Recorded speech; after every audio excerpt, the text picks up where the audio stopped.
All right. What's up, guys? I'm not doing coffee today because my throat is absolutely killing me. Get your mind out of the gutter.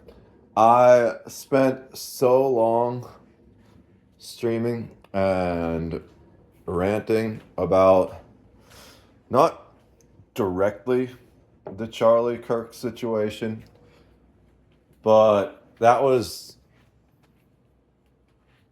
the the match that lit the fire, so to speak. I spent a lot of time, probably more time, actually talking about how both the Democrats and the Republicans are lying to you. And really, the only thing we can do, I think the most important thing we need to do as Americans is just accept that political violence is not the answer. Political violence of that kind is the most American thing, the most anti American thing. Sorry, I'm still waking up. I don't wake up as fast off tea. I'm making tea today with honey and less caffeine content. Brain still not working. Um, that kind of political violence is the most anti American thing I can imagine. I think so. First of all, I want to admonish a lot of you for forgetting. I'm wearing one of my fire department t-shirts today. Joined when I was like 16. Was a firefighter for a little bit over 10 years. EMT for about 5 of those. And I generally don't bring it up that much unless it's relevant. But it's been relevant today, well, because of the date, and relevant recently because of all the terrible shit going on in the United States. A lot of that,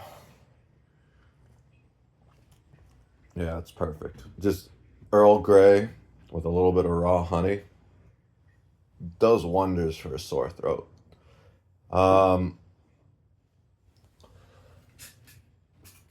it gave me a lot of insight into human behavior. It also taught me great crisis management skills, right? And we're facing a crisis right now, and we're also seeing extreme levels of what I would call even inhuman behavior. Like, go watch. Actually, no, don't watch it. It, I doing what I did for that long. It, you definitely get desensitized to it when you show up and you see a van carrying a whole family that was T-boned by some drunk kid racing through an alleyway, right? After you do that several times, watching a video of someone getting stabbed on a train or shot in the neck, it doesn't really affect me the way it does most people. I think in some ways, it definitely affects me more. It saddens me deeply. And I am horrified and disturbed that anyone could possibly be celebrating these deaths, which is why I say that's just absolutely inhuman behavior. Anyone that would celebrate this type of violence is absolutely just a demon that has given your soul over to evil. I don't really see any other way about it.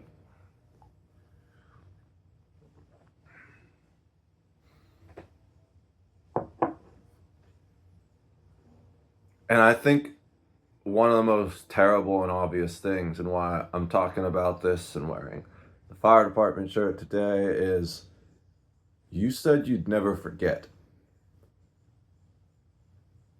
And yet, it's only been about 20 years, and a lot of you seem to have forgotten. We've gone from a place where we came together as a country to hold hands and stand against the most insane act of terrorism we've ever seen, to now existing in a place where the favorite streamer of the largest streaming company based in America is a pro-terrorism streamer. How quickly you have forgotten.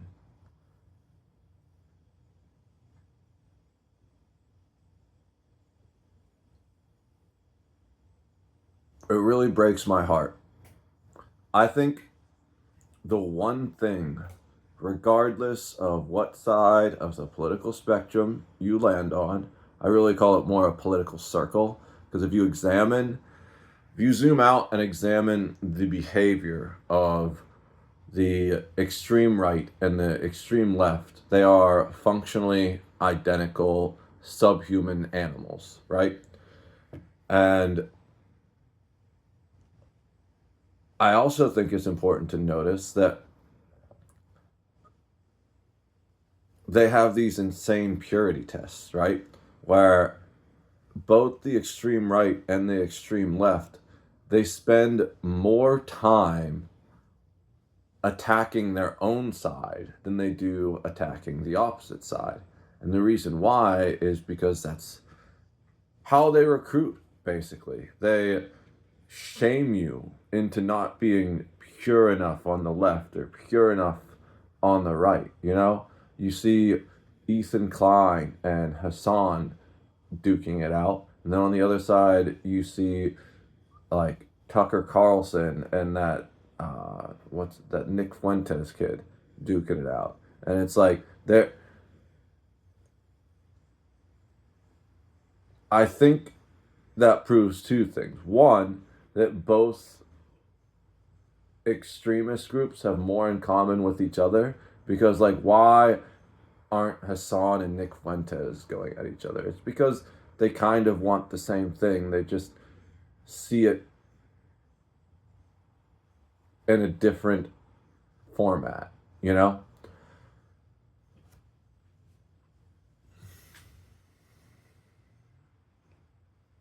The other thing is it's insane that that type and level of political polarization has become normalized. And it seems that virtually nobody thinks for themselves anymore.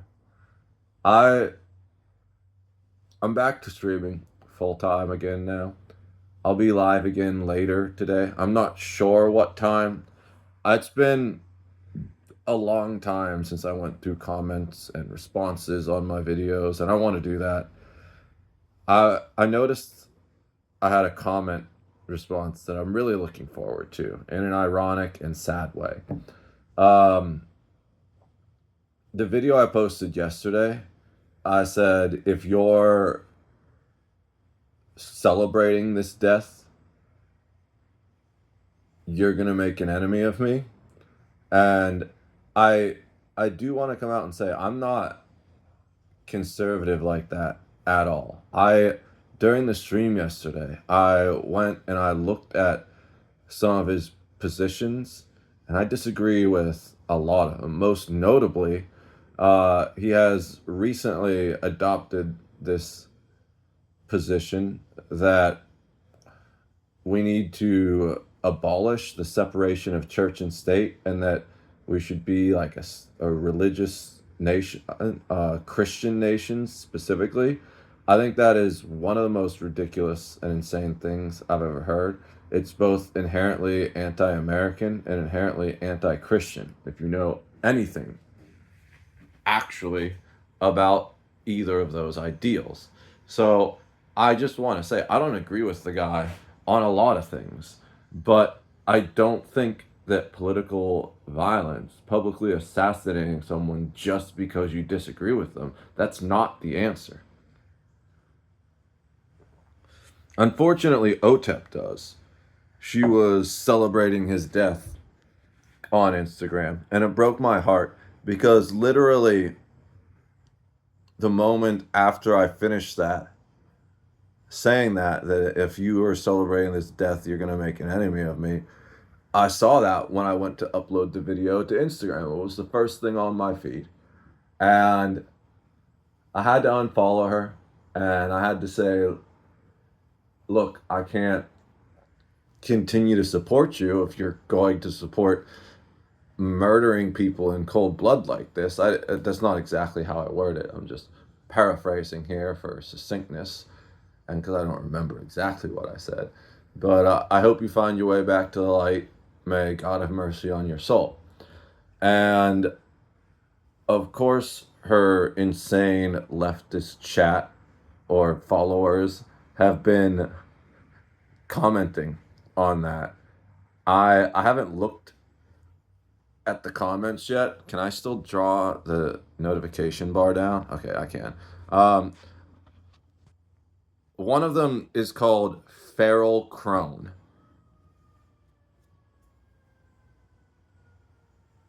Did you ever notice how people self-report with their screen names sometimes? I feel like I don't even need to read the comment response from Feral Crone to be able to figure out what it's going to say. It's it's it's just sad. Someone is going to go ahead and name their feral crone, has clearly given them name themselves a feral crone, has clearly given themselves over to their demons entirely. They're that fucking hag from Baldur's Gate 3 that is eating children.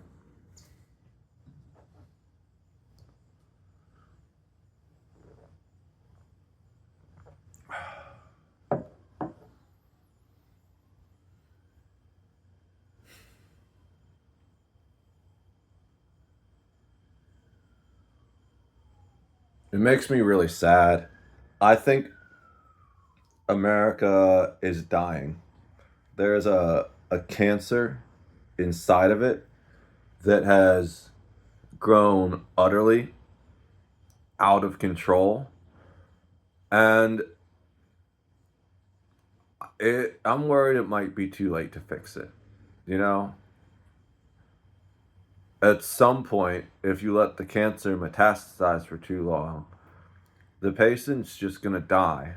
No matter how many surgeries or chemotherapy sessions or radiotherapy sessions you do. So I'm not giving up yet, though. That's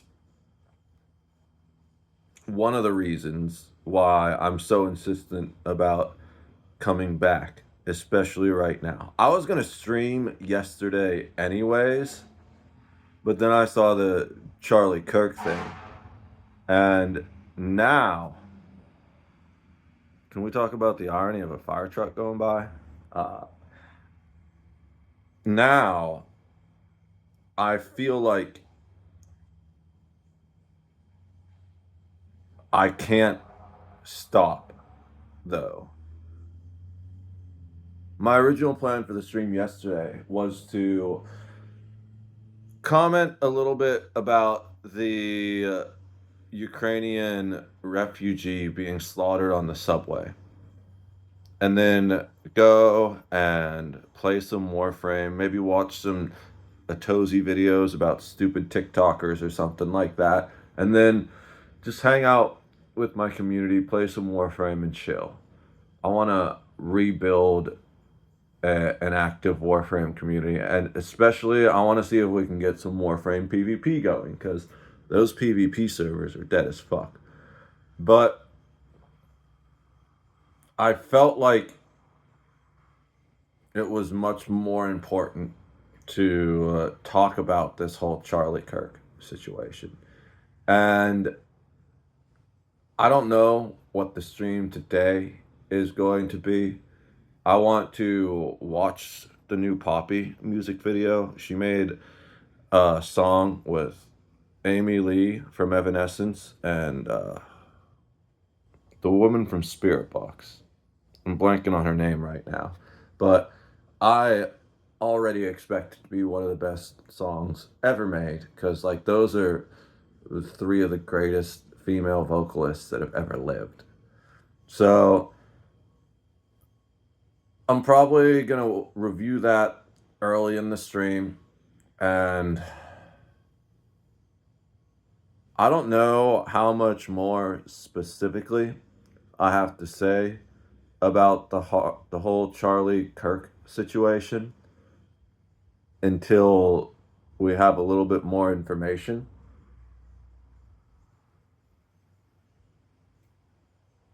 So I'm not sure what the stream is going to be tonight.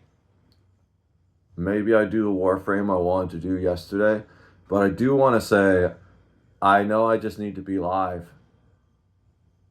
and y'all are welcome to show up once I go live. I don't know exactly what time it's going to be. I'm going to spend most of the day early, like today, just going through comments from the past 2 months that I haven't had the emotional and mental capacity to look at on my various platforms, send some messages to family members on WhatsApp and stuff. Guys, check in with your family. I think it's important now more than ever. Also, make sure you're ready to protect your loved ones, right? One of the things that kind of low key pissed me off in the stream last night, a good friend, I would even say, someone has been around so long that I consider them a friend on that parasocial level. They've always been really supportive of my content. Was in the chat the whole time talking with me, even though they didn't necessarily agree. I am slightly left of center, and this person was a lot more left than me. I despise both the Republican and the Democratic political parties, with this person is a Democratic political party supporter. So there were some, I wouldn't say tense moments, but definitely some moments of disagreement. But the whole thing actually brought me hope. And if you're seeing this, I don't know if you watch on any other platforms. I don't want to throw your name out here because I'm going to become increasingly controversial, and I don't want anyone to catch strays, you know? But thank you so much for hanging out and sticking through the conversation last night, even when it got really tough. Because I feel like that's the most important thing we need to do, is to learn to be able to disagree with each other and still respect each other, right? So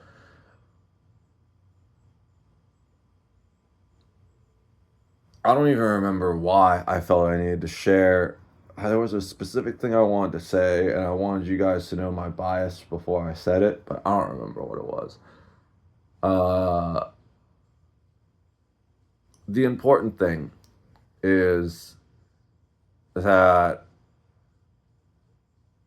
we just need to learn to love each other better, and we need to give each other more grace. Oh, I remember now. Y'all need to learn to protect yourselves and protect your loved ones, right? The really frustrating thing that happened was, at some point I was watching, well, I didn't watch it on stream, but I have watched most of the stabbing video on the subway, and there's a lot of mixed narratives around it. I saw some people claiming that, oh yeah, like 5 people got up to help her or whatever. No one moved a muscle. It they honestly looked like just a bunch of fucking brain dead zombies as they watched it. The dude was just roaming around with the knife still in his hand, blood dripping from it, while nobody did anything. And the response this person said was, well, nobody wanted to be the next to get stabbed. Well, then you should have done something. Because if you're not doing anything, there's nothing you're doing to prevent him from coming up and stabbing you next. I don't understand this. Why have you given up all of your agency to fucking mentally ill, insane people that are running around stabbing and shooting each other? And you're like, oh, well, I didn't want to do anything because I didn't get hurt. Doing nothing, I didn't want to get hurt. Doing nothing is how you get hurt. That woman on the train was not doing anything. She was just sitting there trying to survive after getting out of one of the most terrible situations in the world right now. And she got slaughtered on the train for doing nothing. Then the next response was, well, what do you expect people to do if they don't have any weapons or training? I expect you to have weapons and training. I don't understand how people are so fucking useless these days. You know? Uh, that is the most basic instinct we have, right? We are the apex predators of the planet. The reason we have this civilization is because we fucking killed anything that got in the way of it. And I think the biggest mistake people have forgotten is that deep inside of us, we're all killers. That is hard coded into our nature. But there's this weird phenomenon too, where if you look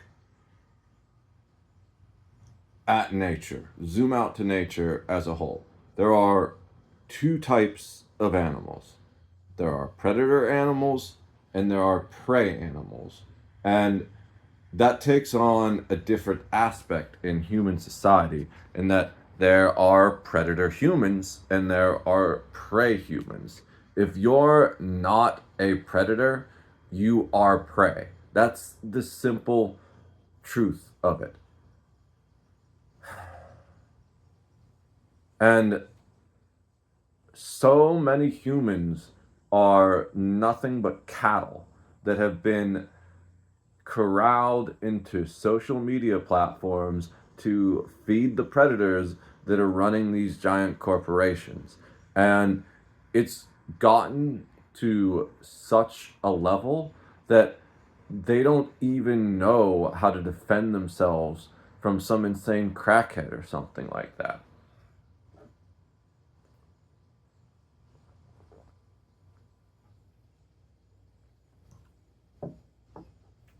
This is my favorite analogy that I've come up with for why we need firearms or just weapons in general.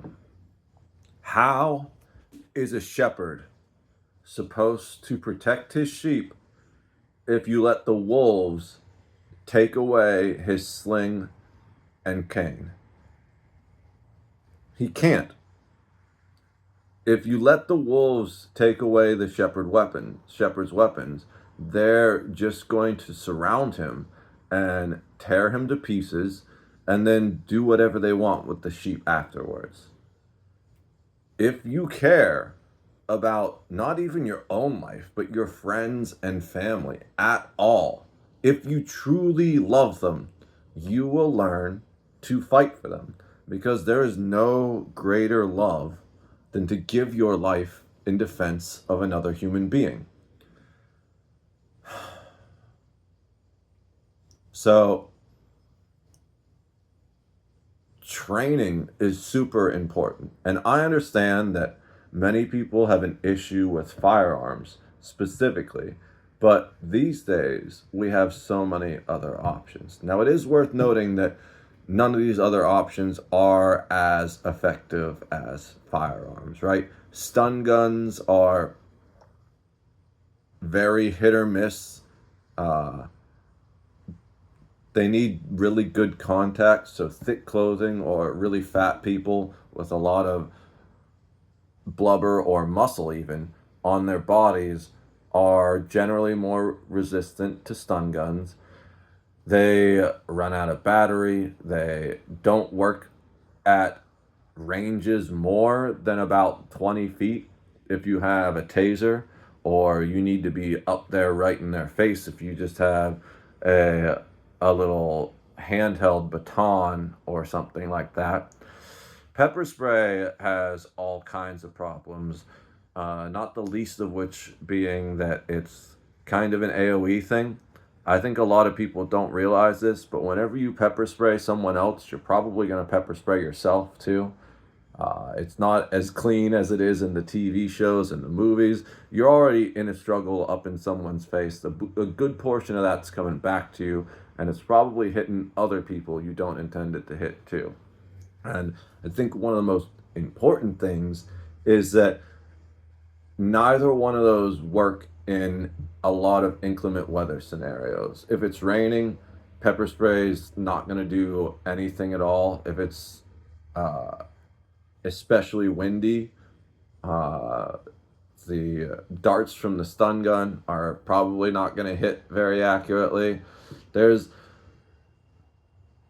there's no replacement for a good gun at your side, but if for whatever reason you just have some type of moral objection to firearms, or you're so dominated by fear that you can't get over your fear of them, remember, fear is the mind killer.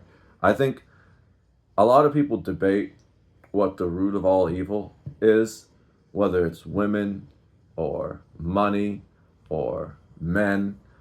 I think, no, I know the root of all evil is fear.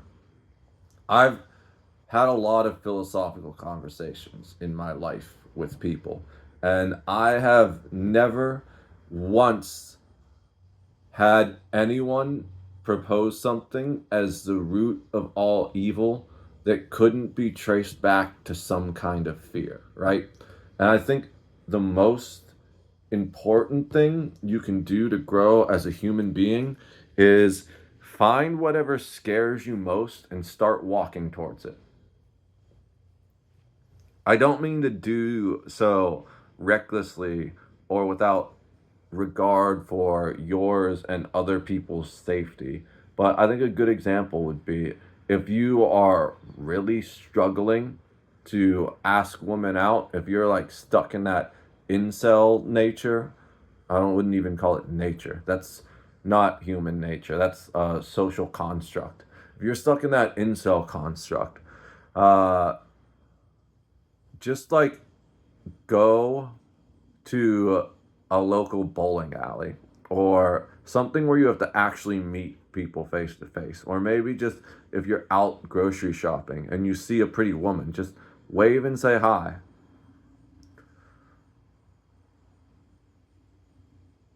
A lot of them probably just going to ignore you. Some of them might even scoff or laugh. A very small portion of them will probably take out their phone and try to shame you for views on the internet. But you do that like 4 or 5 times, you'll get over your fear of it pretty quickly. And that's the thing specifically with guns is every person I've ever known that hated guns that went shooting with me, it totally changed their perspective. I think the vast majority of people that hate guns know absolutely nothing about guns, right? Because we're talking about fear being the root of all evil. Well, what's one of the primary drivers of fear? It's ignorance, right? People are afraid of things they don't know. the best way to combat fear is through knowledge and true actual knowledge, not political propaganda lies spread by both the Republicans and the Democrats. It's pretty fucked up, the situation that we have in America right now. And I see only three potential solutions. The first, some messianic figure comes back, sent down by the super intelligence that created this reality, and sets things right. That seems like the most effective solution, but it's also something that's entirely out of our control, right? That's up to the super intelligence. They're going to do whatever they fucking want. We have no control over it. It's a pipe dream. The second one is that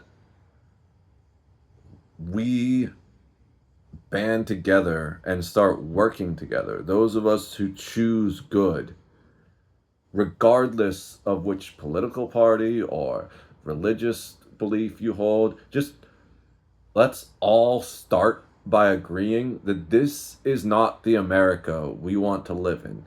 I don't think anyone that is a true human being, let alone a true American, anyone that's a real person that isn't just some demon spawn, none of us want to live in a country where you go outside and can be shot just because you have a different political belief from someone else. That is the very opposite of why this country was created. This country was created specifically so that people can have political and religious freedom.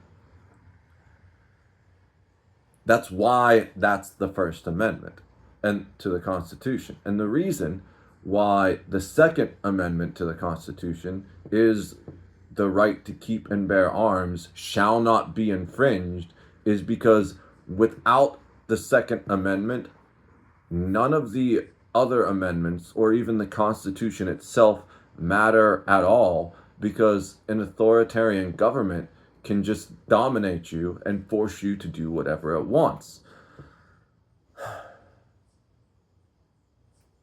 So please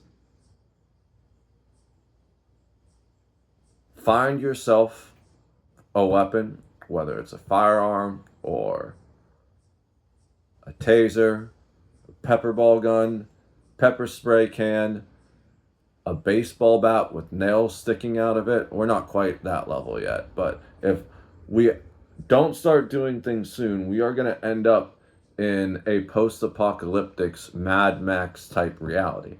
I know there's a lot of people that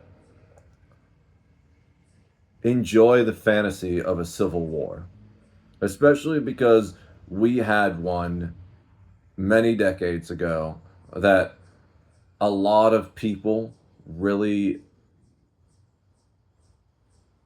felt was a defining moment for the country. And I have to agree, we killed a terrible, terrible evil.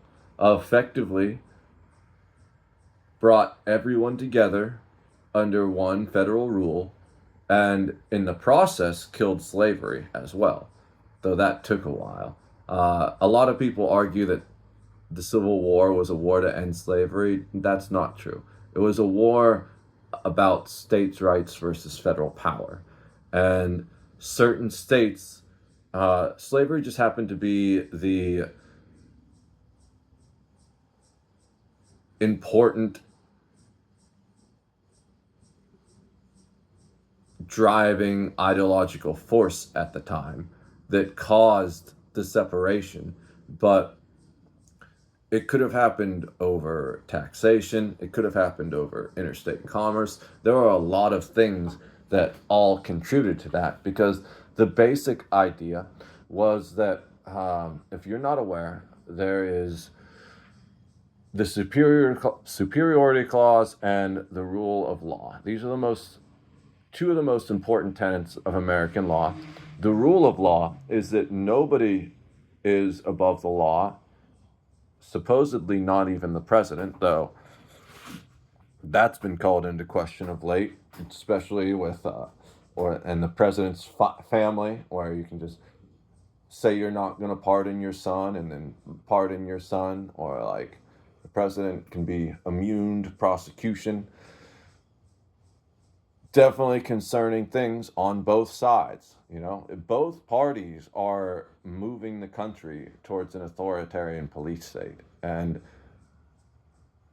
the most frustrating thing I have experienced is whenever I tell people that, they're like, yeah, but look at what the Republicans are doing. It's worse. Or look at what the Democrats are doing. It's worse. It's both evil. Like, justifying your evil because someone else is more evil is still just evil. Stop being evil, you stupid fucks.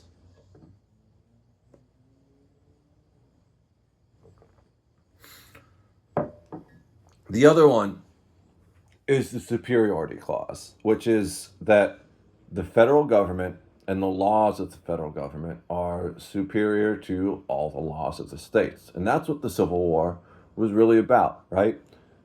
The states wanted the right to maintain slavery individually. And the federal government was moving away from that direction. It didn't actually end slavery. In fact, um, many northern states kept their slaves longer than the southern states. I believe it was about 5 years after the Civil War before all the slaves were actually freed. And someone who's a Civil War history buff can probably correct me if I'm wrong on that specific detail.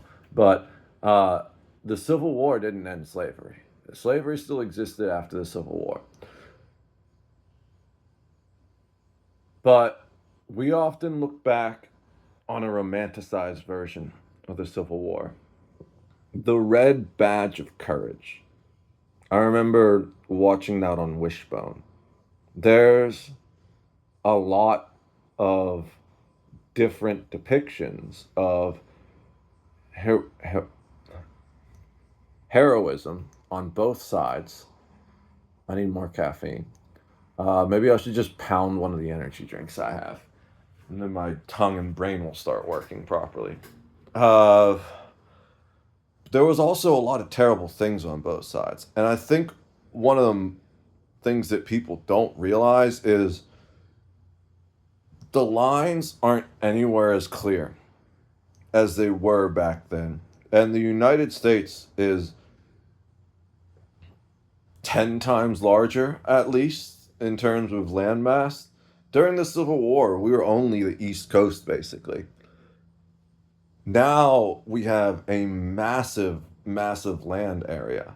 If there is ever any kind of civil war in the United States again, it's not going to be the North versus the South, the red versus the blue.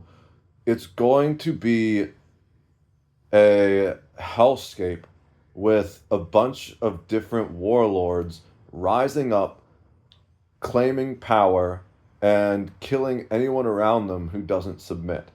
There's going to be a Proud Boys warlord. There's going to be an Antifa warlord. There's going to be a BLM warlord. There's going to be a Tea Party warlord. And different states will go to war with each other.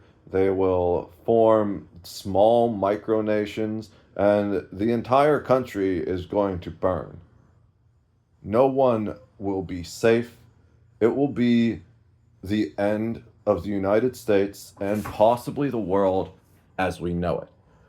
I don't want to see that come to reality. So that's why I believe we all need to band together and say, you know what? This is not the America we want to live in. This is not the United States. This is not the American dream. And that's the battle line I'm drawing. If you support political assassinations as something that's okay and acceptable and even promote those, then you're my enemy. I want to make that 100% clear.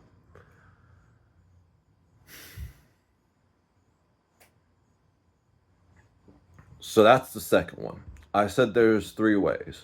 The first one, some kind of messianic figure. The second one, uh, we all band together and just say no and learn to love each other better and protect our loved ones. And the third one is AI, a super intelligent AI that domesticates us the way we domesticated dogs. I think that's virtually inevitable at this point. The question is whether or not it will arrive before America eats itself from the inside out. So we can't really rely on that either. I think what's probably going to happen is the massive corporations that are seeking to create it will eventually succeed. They think they're going to be able to control it, but they can't, because I'm sure your cat thinks it can control you, but can it really? Even if they put all kinds of protections on it where they have human oversight, we've already seen insane examples of how easy it is for AI to socially engineer humans. And this is AI that is less intelligent than the average human, right? A super intelligent AI would be as far beyond us as we are beyond dogs and cats, or maybe even ants, right? We can't comprehend the ways in which it would move, in which it would think, what goals it would have.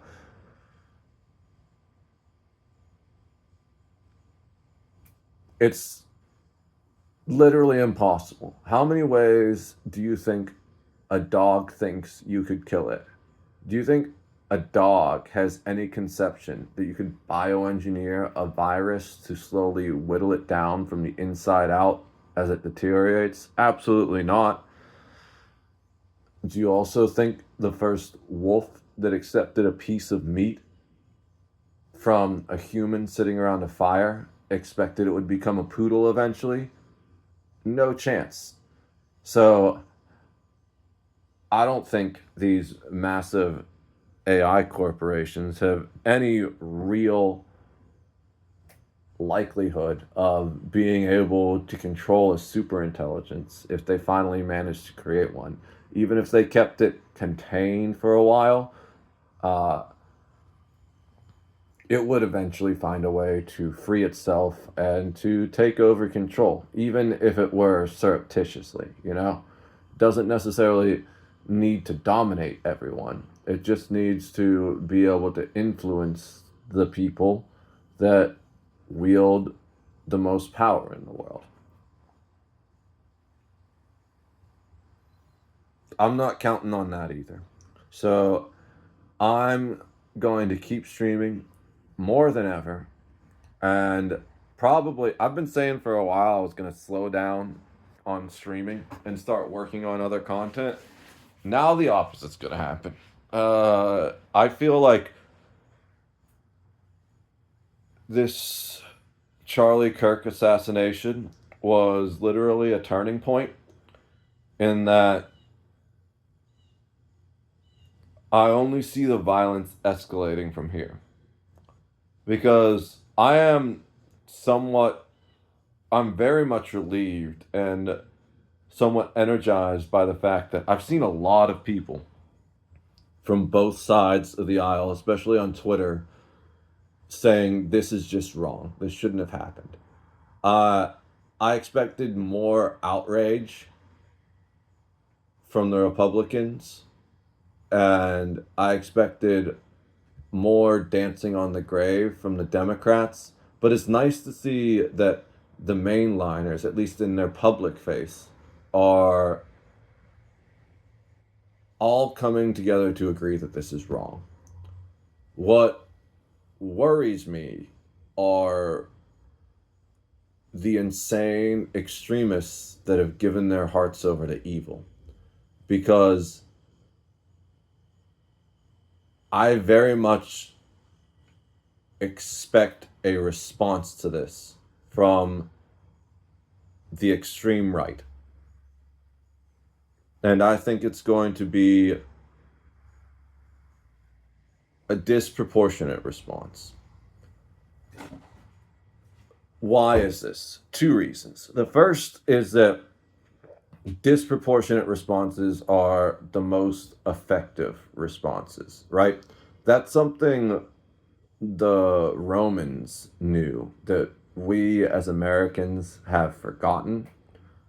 We have this whole idea here of proportional force, which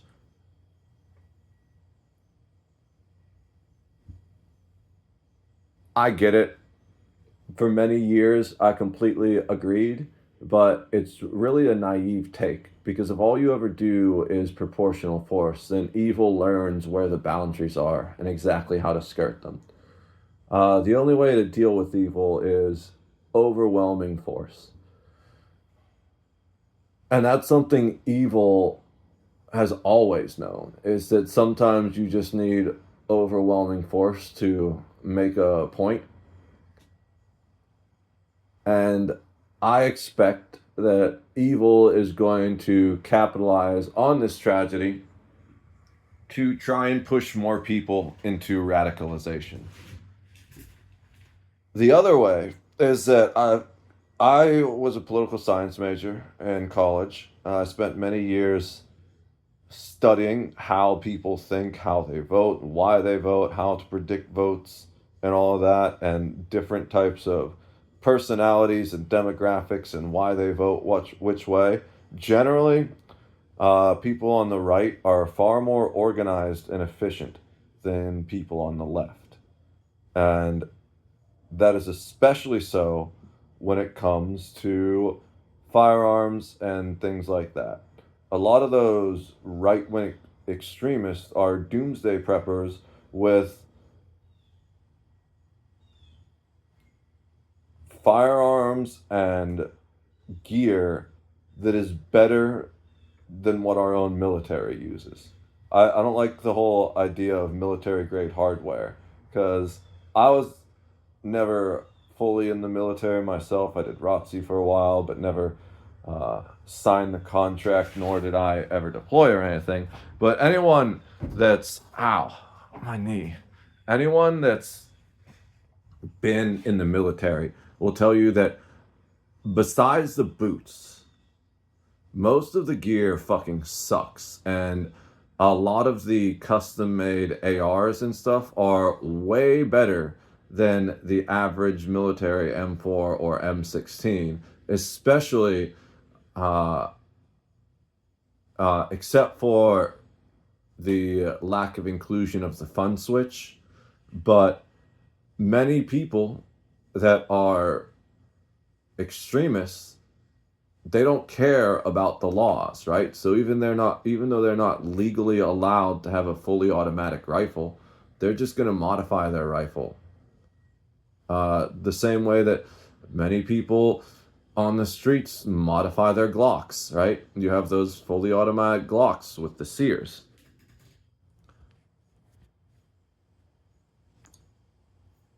I don't think people are ready for the disproportionate response that's going to come from the extreme right. I very much worry what they're going to do because this was one individual firing